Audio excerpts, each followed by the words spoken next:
Okay, so it's been a really interesting week politically, in particular for those of us who really enjoy watching football on Sunday. All across the league, different players have been taking a knee during the anthem in order to protest injustice, and in particular, racial injustice that they see across their country.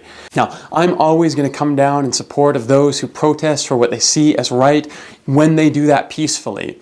But what's also interesting is we have been looking at the book of Jeremiah in a section where the people are called to what one scholar calls nonviolent social resistance.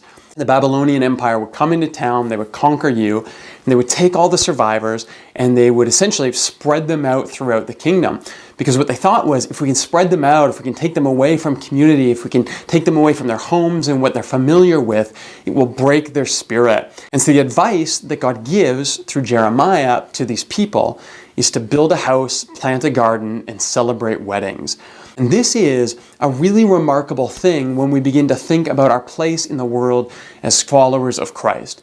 That we are meant to build something beautiful, that we are meant to cultivate life, and that we are meant to celebrate the good and beautiful and loving and generous wherever we find it. And that this is not just good advice, this is our act of nonviolent resistance that pushes back against the Empire of Babylon, but that also pushes back against all of the empires that impose themselves on us today. And so my advice is, when you feel the isolation of Facebook, go out and have a conversation with a real person. And when you feel the oppression of all the bad news that you read about in the paper or you see on TV, that you go out and you create something beautiful. And that when you feel worthless and invaluable and unable to make a difference, that you go out and you tell someone just how important and valuable they are. Because all of these small acts that add hope to the world, that create something beautiful, that cultivate life, and that celebrate all that is good around us, it's the creation of an outpost or a colony of the kingdom of God here in the world.